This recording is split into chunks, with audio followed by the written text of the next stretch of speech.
Olá, pessoal. Nessa videoaula a gente vai ver o conceito de comprimento de arco, que é uma coisa bastante interessante, e vamos ver aqui na nossa figura o que ele representa.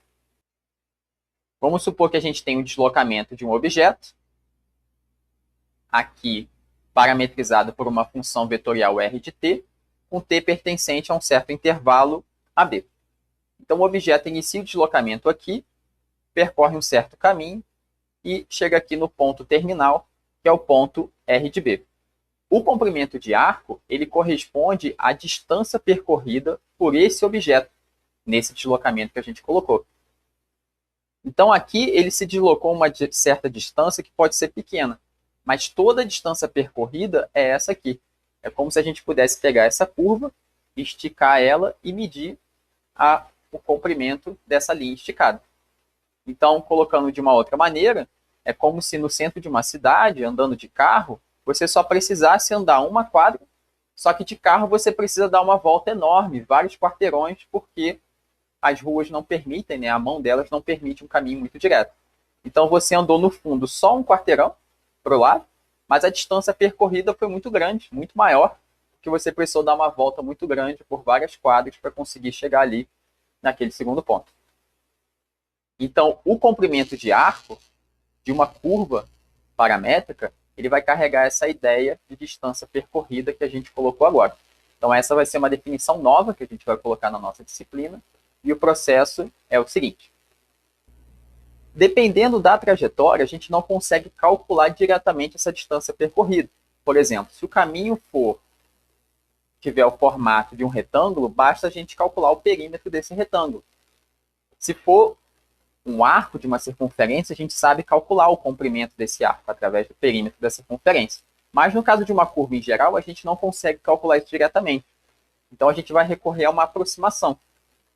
Então aqui, partindo do ponto inicial, até chegar no ponto final, a gente vai dividir a curva em pedaços menores, e isso aqui é feito particionando o intervalo original AB, e assim a gente vai ter esses pontos, desde P0 até Pn, dividindo a curva em N pedaços menores.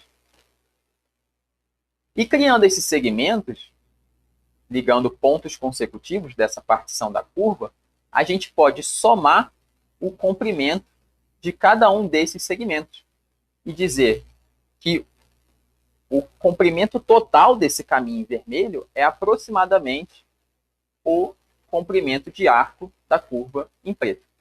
Então, essa aproximação, de fato, não é uma igualdade. A gente consegue ver que o caminho percorrido em preto é maior do que esse em vermelho, mas a gente vai fazer primeiro essa aproximação que está aqui em vermelho.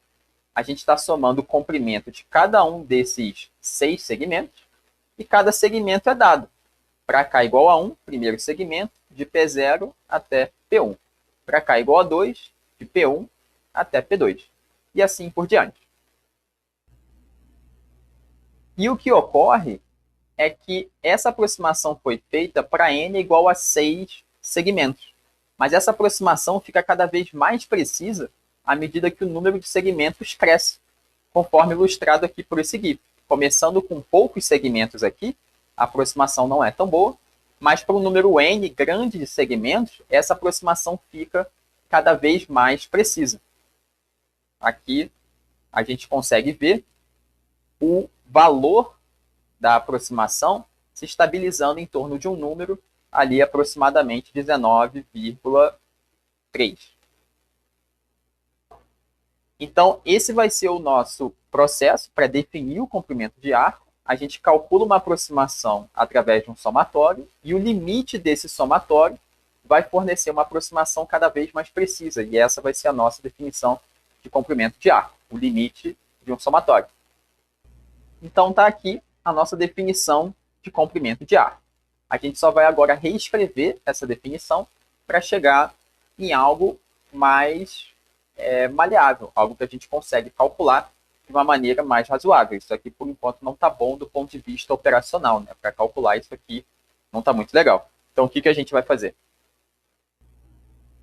Considerando que a função vetorial que parametriza a curva original em preto tem funções componente f de t e g de t, a gente consegue escrever o tamanho de cada um desses segmentos, que aparece aqui no somatório, o comprimento de cada um desses segmentos em vermelho, a gente consegue escrever dessa forma, onde o ΔT é o tamanho de cada intervalozinho da partição do intervalo AB, que a gente comentou, e aqui a norma do segmento, ela é escrita em função dessa raiz quadrada da soma dos quadrados das derivadas das funções componentes, calculada em alguns pontos. E aqui a gente não vai entrar em muitos detalhes, mas nas notas de aula vocês podem conferir.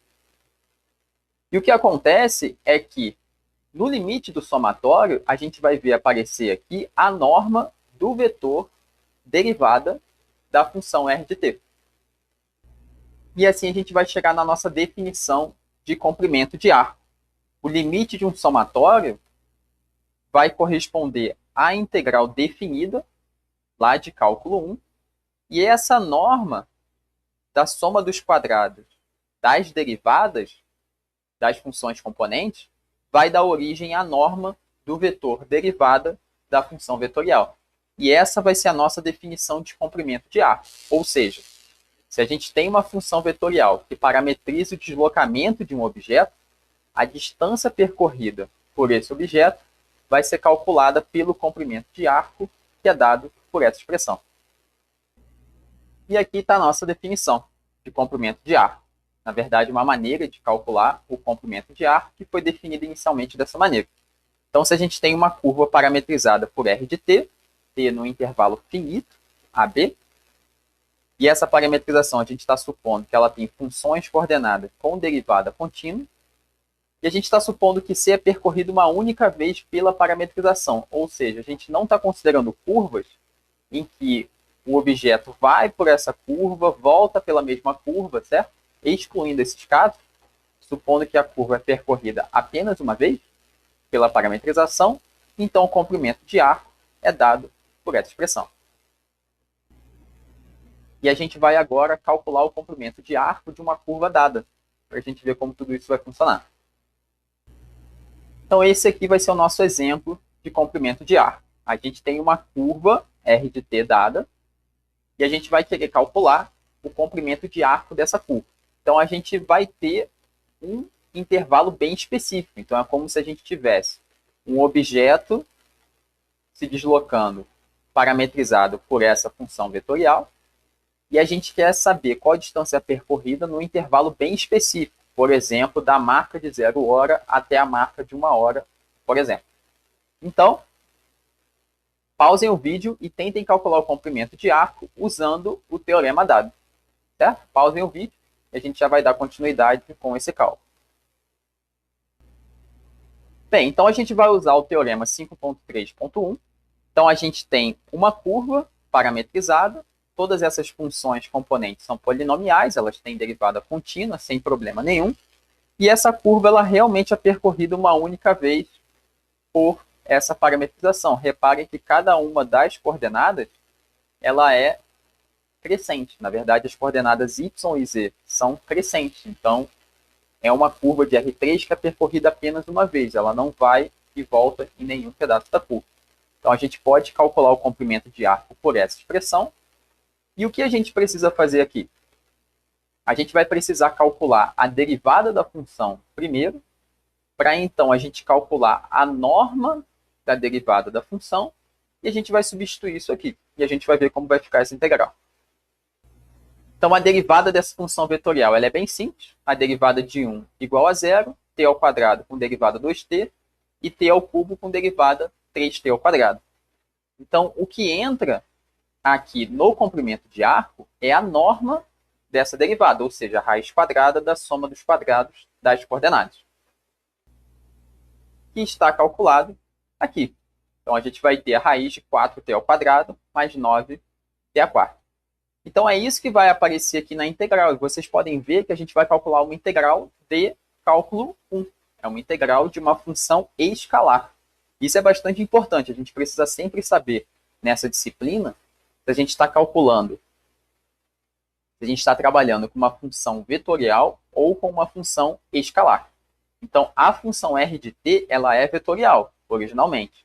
Mas quando a gente calcular a norma dessa função vetorial, a gente obtém uma função escalar. Então, como é que vai ficar aqui a nossa integral?